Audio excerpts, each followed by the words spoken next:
আমরা মধ্যবিত্ত ফ্যামিলির মানুষ, তার মধ্যে বাজার দর এত দাম বেড়ে যাচ্ছে যে আমরা কি কিনে খাবো, আমাদের খাওয়া দুষ্কর হয়ে যাচ্ছে। সমস্ত সবজি, মাছ, মাংস, প্রত্যেকটা জিনিসের দাম দ্বিগুণ আকারে বেড়ে গিয়েছে। তার মধ্যে আবার দেখো বাইরে কি পরিমাণে রোদ উঠেছে, মানুষ তো ঘেমে নিয়ে একাকার হয়ে যাচ্ছে এই রোদ্দুরে। কখনো বৃষ্টি দিয়ে মানুষকে বন্যায় ডুবিয়ে দিচ্ছ, আবার কখনো গরমে মানুষকে সেদ্ধ করছো, তোমাকে বোঝা দুষ্কর। এদিকে বরমশাই মাংস এনে দিয়েছিল, দেখো আমি মাংসগুলো এখন কষছি। আলুগুলো আমি অনেক আগেই ভেজে তুলে রেখেছি। আমরা যতই যাই করি 3 বেলা ঠিকই খাবার খেতে হবে, না হলে পেট শুনবে না কোনো মতেই।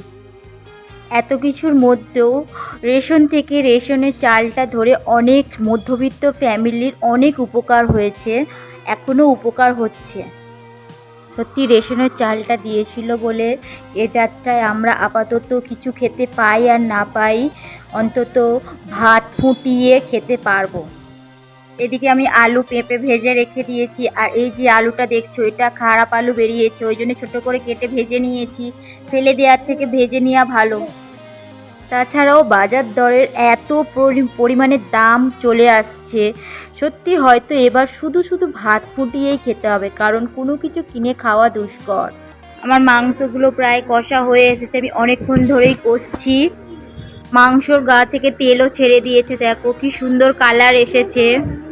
এর মধ্যে একটা গোটা রসুনও দেওয়া আছে, যেটা আমার বরমশাই খুবই পছন্দ করে। অ্যাকচুয়ালি আমার বরমশাইয়ের জন্যই আমি গোটা রসুন দিই। তোমরা যারা মাংস রান্না করো তারা একবার হলেও ট্রাই করতে পারো, যেভাবে তোমরা রান্না করো ঠিক সেইভাবেই রান্না করবে। তার মধ্যে একটা গোটা রসুন দিয়ে দেবে আর একটা গোটা পেঁয়াজ দিয়ে দেবে, এবার কষা কষা করে মাংসটা রান্না করবে, দেখবে খেয়ে জাস্ট অসাধারণ লাগবে। আমি মাংসর মধ্যে আলুগুলো দিয়ে দিয়েছি, ভাজা আলুগুলো দিয়ে এখনও আরও কষছি। তোমরা যারা যারা কষা মাংস খেতে ভালোবাসো তারা শ্যামলী লাইফস্টাইল ব্লগে চলে আসতে পারো। তবে হ্যাঁ, একটা কথা সত্যি, আমি যতটা না ভালো রান্না করি তার থেকেও দ্বিগুণ দ্বিগুণ দ্বিগুণ ভালো রান্না করে আমার বরমশাই।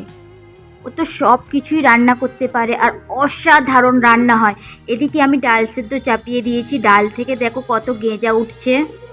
ডালের গেঁজাগুলো আমি আস্তে আস্তে তুলে সবই ফেলে দেবো। ডালটা সেদ্ধ হবে, আজকের মাংস কষা হবে আর ডাল সেদ্ধ। সামান্য জল দিয়েছি, দেখো যেহেতু কষা মাংস হবে সেই কারণে বেশি জল দিলাম না। এবার এটা আমি চাপা দিয়ে রাখবো, চাপা দিয়ে খানিকক্ষণ পরেই নামিয়ে নেব। এ দেখো আমার কষা মাংস রেডি। চলো কে কে খেতে চাও চলে আসতে পারো। আমার ফেসবুক ফ্যামিলির সকল বন্ধুদের বলছি চলে আসতে পারো তোমরা ফ্রিতে।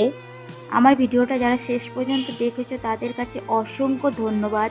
সবাই ভালো থেকো, সুস্থ থেকো। দেখা হচ্ছে পরের আর একটা নতুন ভিডিও নিয়ে, ততক্ষণের জন্য টাটা।